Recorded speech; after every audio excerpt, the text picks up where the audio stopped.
What makes you, what gets the blood pumping when it comes to entrepreneurship and small business or business in general? What inspires you each day? Like, what gets you hyped up about things? I think, like Daniel said, it started at a young age. I think I've always had an entrepreneurial spirit. Mm-hmm.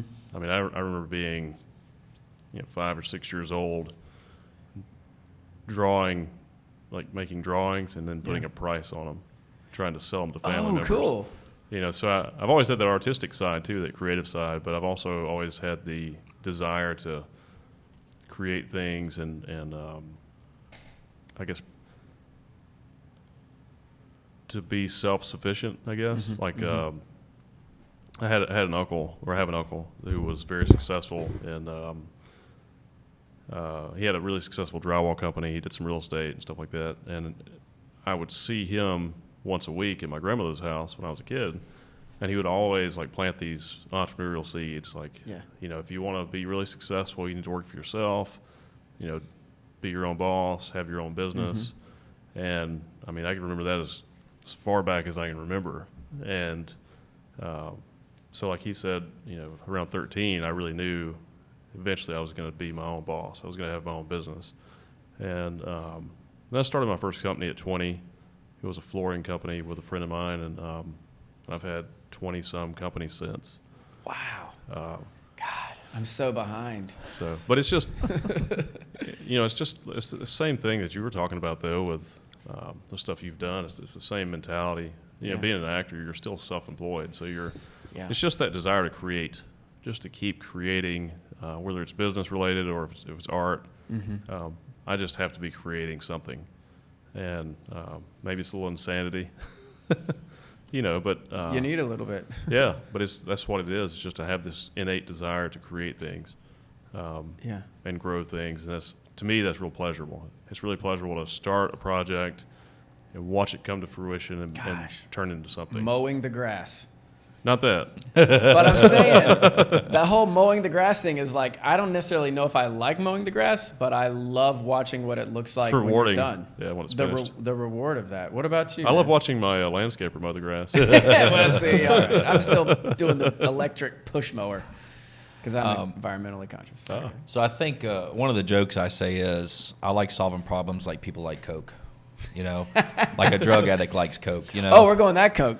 Yeah. Like, so I'm attracted to a problem.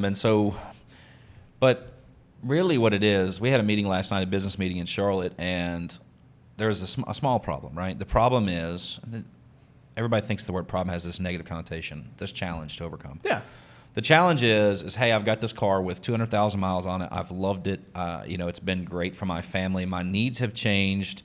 And the process of buying a new car is daunting, and I don't know where to begin, right? And I don't want to get ripped off, right? I hear problem. I know the solution. I have the background. Here's this process. Let me hold your hand through it, and I can save you money to boot. And this is what we can expect. I get off on that. Like that, for me. I like how you said this is what we can expect. Like the expectation. You have expectations for yourself, what you can do for other people. Exactly. And I set the expectation and be clear up front. And it's kind of an under-promise, over-deliver. And over time, I've honed in on this. But really what I'm doing is I want to be wildly successful. And because I want to be wildly successful, I understand that one of the ways to do that is to help enough other people solve problems. Oh, right? Very good. And it's like, so if you look back at 13, at any age, like I'd hear a problem, I'd hear a challenge, I'd hear somebody say we couldn't do something, and my brain would immediately be like, actually, I think we can, and this is what we need to do, right? And it's just been like doing that over a long period of time, and that's it. Like if you said, hey, I want to accomplish this, like, okay, you're an amazing actor, right? You can still have challenges and things you want to overcome, and I like to help problem solve. I like to figure it out, and I get rewarded for doing that financially, which is great. And maybe in the beginning that was his sole purpose. Maybe that was the thing that drove me, was the carrot. But now it's a little different. Yeah, I was going to say, but obviously that doesn't sustain over time. No, because... It's like that's why being a tennis pro over a long time man. didn't sustain me either. Yeah. I like all types of things. And Neil and I will just... Literally, we're we're just bouncing ideas, right? And so time changes. What works today may not work in 10 years or 5 years or 20 years. Yes. So you have to like literally be able to look at what's going on. And we actually talked about this last night. What if we were late to the party? What if we missed this shift in society and we were 6 months late? Like for whatever reason, I was asleep and I just didn't see it happening, and I woke up and the world has changed. Mm-hmm. What is 6 months across 100 years? What's 6 months across a lifetime, right? Like you just have to be able to go, okay, wait, something has changed. Analyze the situation, make adjustments in what you're doing, and then it's capitalism. We're going to go out and openly compete, right? And what is that? You're a service or a product. You're still solving a problem. Yeah. My back hurts. I'm going to a chiropractor or masseuse, right? The tennis shoes keep wearing out, and I need a stronger, right? Like it's product or service predominantly. But what you're really doing is you're solving a problem. If there's not a need, you don't have a client, which means you don't have a business. So true. So it's like, for me, it's all these things coming in. I just like to identify people that have challenges they can overcome, and I see potential. Yeah. And I like to partner with them, and it's self-serving. No, see, that's another good word, partner. Yeah. You're a teammate. That's right. See, I love that. I love being on a team. Yeah. That's how society advances, is through the sharing of knowledge. Yeah. It's the only way. Otherwise, we wouldn't accomplish anything individually. No. Yeah. It's impossible. But I'm also delivering a lot. I'm very direct. If you and I had a series of people, I'm going to say, look, these are things. I'm going to set an expectation, but I'm also going to hold somebody accountable. So Ronald Reagan used to say, trust but verify. So I need to trust in this process. I have to verify that it's working, right? We have to check back in. Like I've got employees that they don't particularly like it, but I hold them to a very high standard, right? I mean, literally, I expect a lot, and I think all of them will agree with that. In return, I give a lot. Oh, like you were talking about with JD. Yeah. At the Actors Lab, expect a lot and get a lot. Yeah. Right. Yeah. And it kind of takes care of itself. It does. And when I was younger, I used to struggle with being too direct. Like I've calmed down a lot as I've gotten older, and also losing my leg calmed me down a lot too. But I used to be very direct. Like, and people would take it as me being mean or an asshole or something. But I didn't mean it that way. I was just really direct. Yeah. If I saw an issue that needed to be fixed, I would just go straight at it. Or if I had an issue with an employee or a manager or something, I would just go straight at them and tell them what I wanted changed. Yeah. And maybe not say it in the nicest way, just not in a mean. I mean, to me, it wasn't mean. It was just direct. Yeah, they're not used to that. But and that was the thing that I had to. That was why my tennis director was like, Drew, 10 seconds. Because I was so scared of offending someone that I never really got to the point of like, you got to pick your feet up and move a little faster. Yeah. But I didn't have to be like, hey, dickhole, you got to move your feet. And I kept going back and forth of like, I never found that perfect tightrope until I hit maybe mid-30s. Like I would just be like, I'd be like, hey, this needs to be done this way. Like I told you not to do it this way. And you're still doing it that way. It needs to be changed now. Yeah. And they're just like, I hate you. I wish I would have had the guts to talk like that. And I'm somewhere between that and what I like to do is try to, especially people I care about, I give them, and Neil does this now too as well. Yeah. I give them more time. I'm like, look, this is the process. This is why we do it this way. And this is the outcome that we expect. And the way that you're doing it doesn't put us here. Or it does, but it puts us here 3 days later, right? And I try to explain, like, why am I asking? You've got a guy, let's say, that's highly specialized, right? He can't helicopter up and get a bird's eye view of what's going on because he's highly specialized and focused on the one task he has. Everyone else he doesn't see as part of his process. He sees as a competing interest or a distraction, right? So I have to try to get him to understand that everyone feels the same way about their task they're doing as you do, but it requires us to be cohesive and to work together.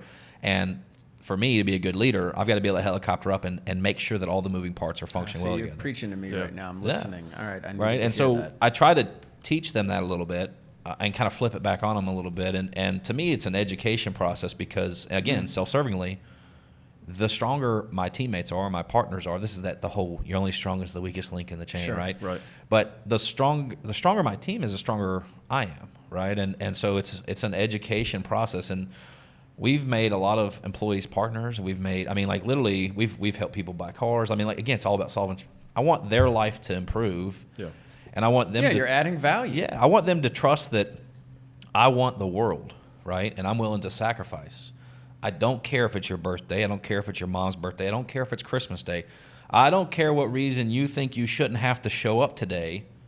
It's irrelevant, because when opportunity presents itself, you have to show up. And if you're willing to do that, you can accomplish great things. Mm-hmm. And over time, and you get yourself into a position, you can then at that point choose which things you are and aren't going to do. And usually that's through delegation to someone else.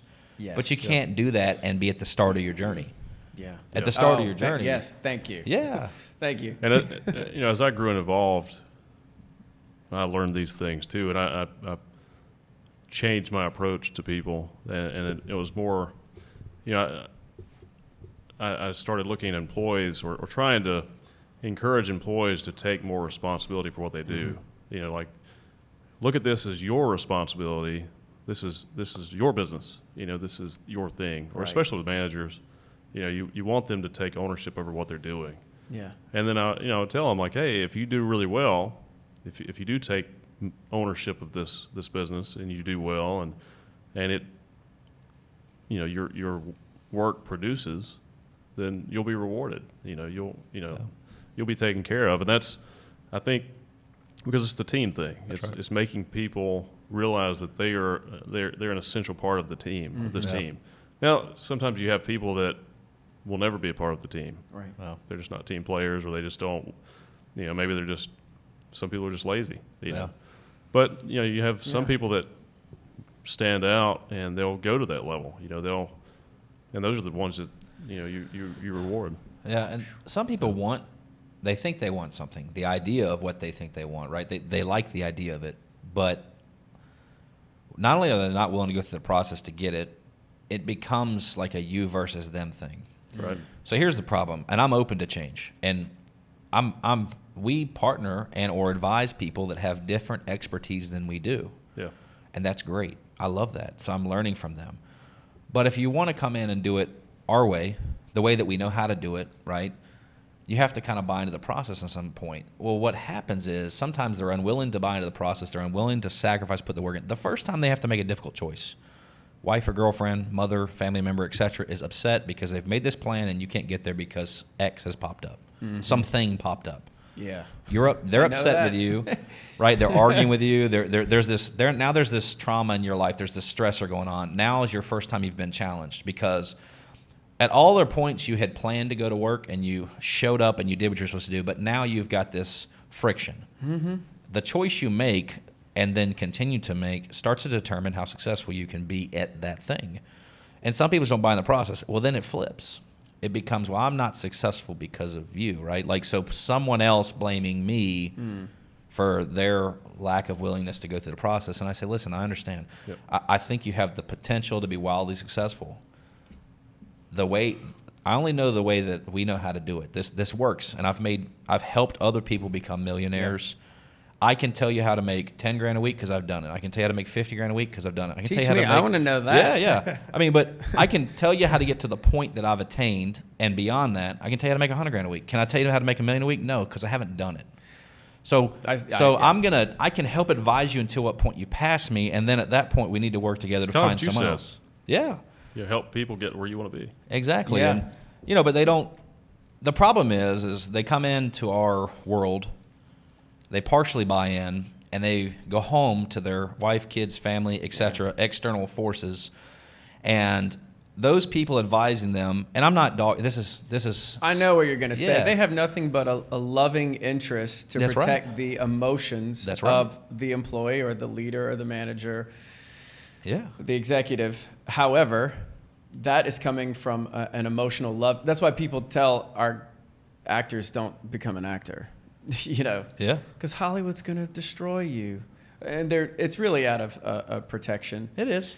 It's nothing personal. So I know it's nothing personal. No, it's not, and I don't take But it it that is way. sometimes what my wife would call it split energy. You're starting to create, you're dividing the house That's in the right. very middle. That's right. And that actually creates a horrible foundation for growth. Well, let me ask you this too. What if your father, your mother, what if your family, the people you cared about, told you that, if you can own a home when you get older, and you can make, man, if you could make $70,000 or $80,000 a year, or $100,000, oh my God, $100,000 a year. It's the Right? dream. It's the dream, right? They've set this box that they have, Because that's the essentially, box my family set. yeah, they trapped you in. Yeah. They put you in this box. The moment that you start to take and peel back the box and kind of step up outside of that, you have now messed with their comfort zone. And as you do that, if I tell someone from day one that they can make $10,000 a week and they don't think they can make $10,000 every 6 months, or their family doesn't, they think I'm lying to them, right? Yeah. Their family thinks I'm lying to them. Their people think I'm lying to them. And for me, it's just math. This is not anything special. It's like, Yeah. you want to make $1 million a year, and people would say that's impossible. You can't make $1 million a year. Win the lottery. I'm like, no. Do you think it's possible to make $2,000 a week? Well, maybe, right? Yeah. I'm like, it's possible, right? If you owned a business, if you're an employee, can you make $2,000 a week? Are there people Without that make question, right? yes. So if you owned a business, is it theoretically possible if you could pay someone $2,000 a week? Could you earn $2,000 a week as an owner? The answer is yes. Great. Do that one time. You learn how to make $2,000 a week. Now do it 9 more times. Cookie cutter process. Rinse, wash, repeat. Now you make $20,000 a week. It's $1,040,000 a year. All you did was figure out how to make $2,000 a week one time, and then repeat the process. Yeah, that's like I saw a seminar with Bob Proctor who talked about that. Yeah. And he was like, he started with janitorial services. Yeah. Custodial services. And that's the thing. It's like, but the first $2,000 a week I would argue, is harder to make than $10,000 a week.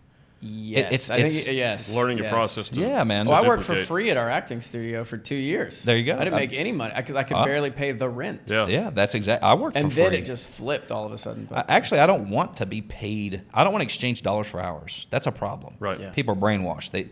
Now that's fine. it's like I'm Rich cool. Dad, Poor Dad. Yeah, man. Oh, yeah. yeah. Oh, Yeah. Kiyosaki. Yeah. Yeah. I mean, like, I don't want to get paid. I want a rev share. I want to get paid off of profit, right? If I generate enough value that this ship stays afloat, then I want to get rewarded. Yeah. But the problem is, for supposed safety, people sacrifice the reward.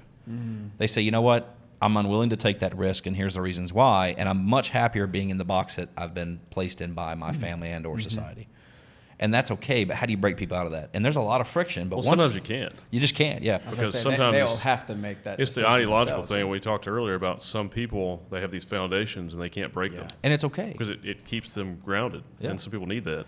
And actually, now I've figured out I shouldn't. Again, this comes back to, should I try to change everybody? No. No. Yeah. But the ones that want to come down this path, the ones that want to be awesome actors, you can take them through the process if they really want it, right? If they want it bad enough, right? Sure. I firmly believe I can help anyone become a millionaire. Like, I really believe that. That number seems so small to me. Now, does that mean it takes 3 years or 5 years or 10 years? Well, there's a lot of factors beyond my control to dictate that. But again, we can just get back to the math of it. Yeah. What is that person willing to sacrifice to get there? How long are they willing to delay gratification? Another thing, too, is I think entrepreneurs are naturally flexible people. Like, we're flexibly minded. So, Oh, like, yeah.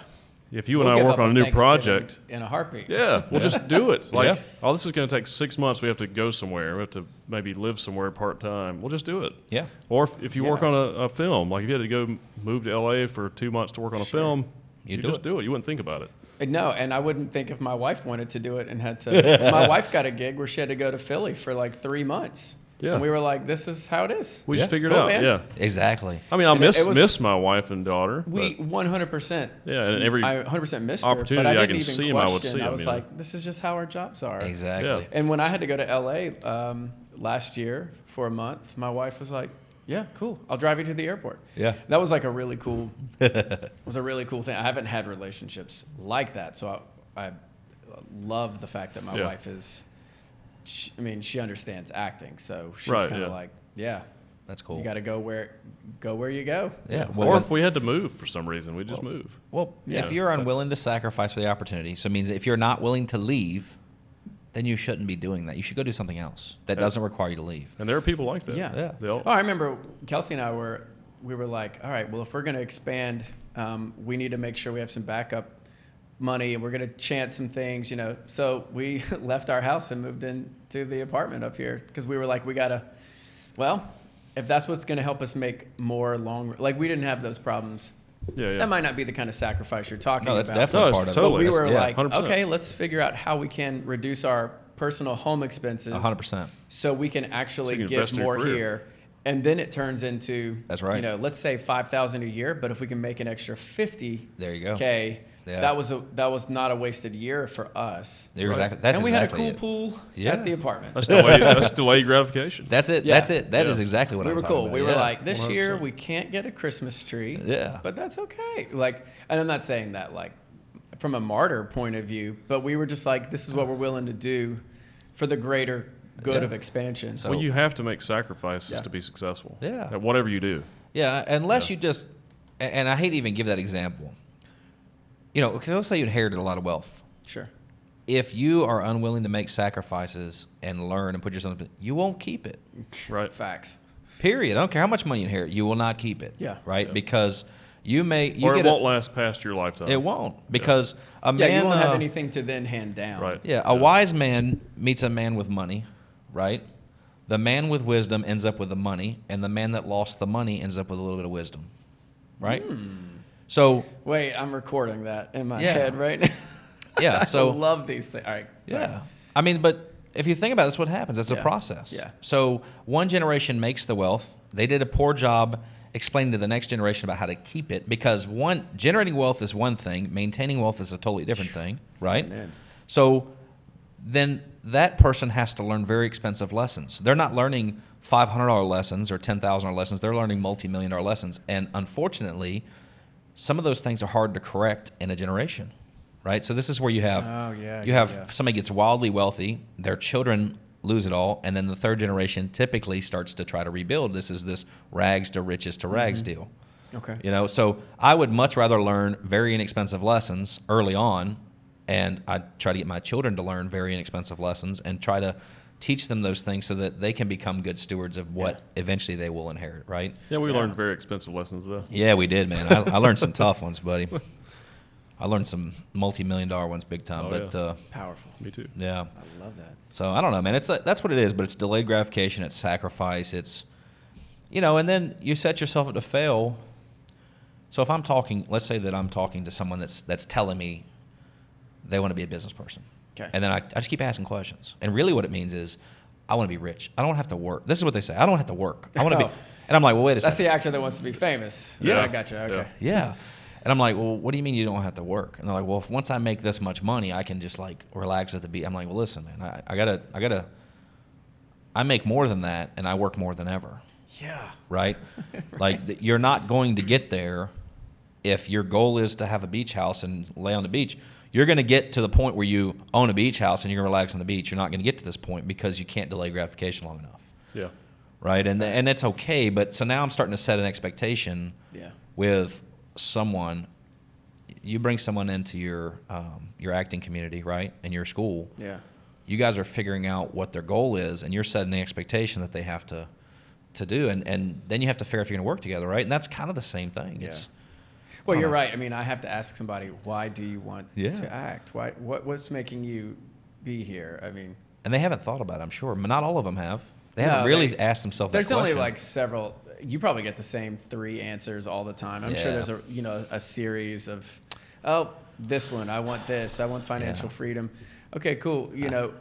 And most people are like, no, it all comes down to you either love storytelling, you love being on a team, or you're looking for some form of financial or social gratification relatively quickly, and acting promises a very small percentage can achieve that. It's a lottery style system. Right. Yeah. Very small percentage. In business, I think it's the same way but it comes. How many people that go through the process that fully ingrain themselves in that process?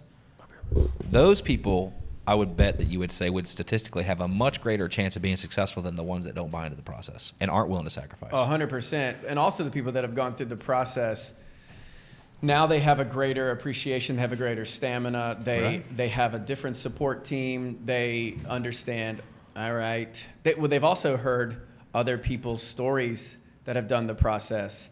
And so they know there's a different level of community that you can draw support from. And that's a wonderful, beautiful thing. Yeah. One of the common answers I get is, they don't use this word, but they will say something along the lines of, I don't want someone else to be able to dictate what I do. I don't want a boss telling me I have to do something. What I'm hearing is they have a problem with accountability. And I say to them, crap, that's what I say. Yeah. Then really though, as a business partner or a business owner, right, as an entrepreneur, you are just accountable to someone different. You're not accountable to a boss. You're accountable to a partner. You're accountable to an investor. You're accountable to your customer. Sure. Right? Yeah. You are accountable. Like I'm accountable to the owner of our Sure. facility, although I manage it all. Yeah. You're also accountable to your students. Yeah, and their parents. And their parents, right? So like what I try to help them understand is that there's some level of accountability, that it doesn't matter what role you play, there's a level of accountability. So like I'm trying to help them, what took me a long time to figure out, I'm trying to have them have this type of conversation and just trying to ask them questions that they haven't asked themselves, they didn't know to ask themselves, and get them thinking like, well, wait a second, well, okay, I didn't even think about that. Yeah. Right? Like, I'll give you an example. I feel a duty. Loyalty works both ways. The last 3 months, obviously, I lost hundreds of thousands of dollars personally maintaining my staff, my people. They didn't miss a beat. Because of the pandemic. Right, exactly. Yeah.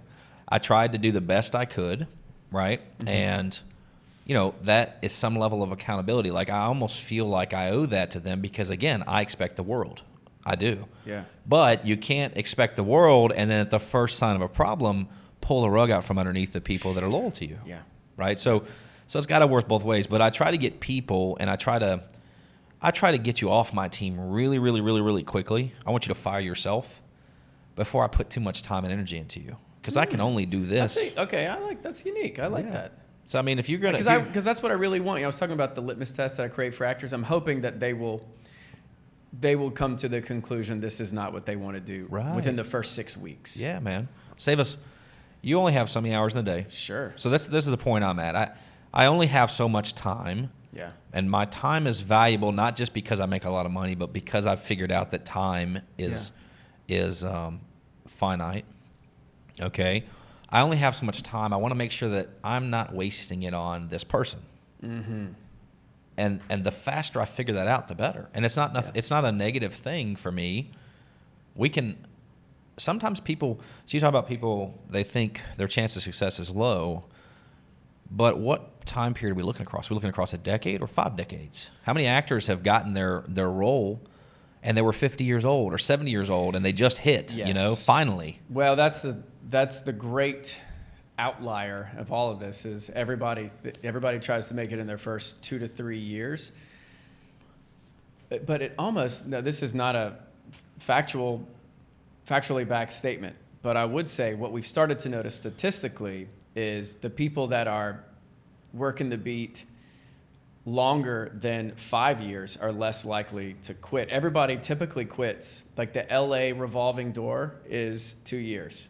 I tried it. I didn't make my millions. I'm out. Yep. I tried it. I didn't make my millions. Yep. But the people that have stayed longer than 5 years typically start to experience a very different pay scale. And then the people that are there 10 to 12 years because now they've established, you have to keep staying in it. You know what I'm trying to say? Oh, 100%. And it's like, oh man, you've been in it for this long. Yeah. It would make sense, who these people doing the hiring and all that, the hiring and firing are. That's right. And but everybody quits.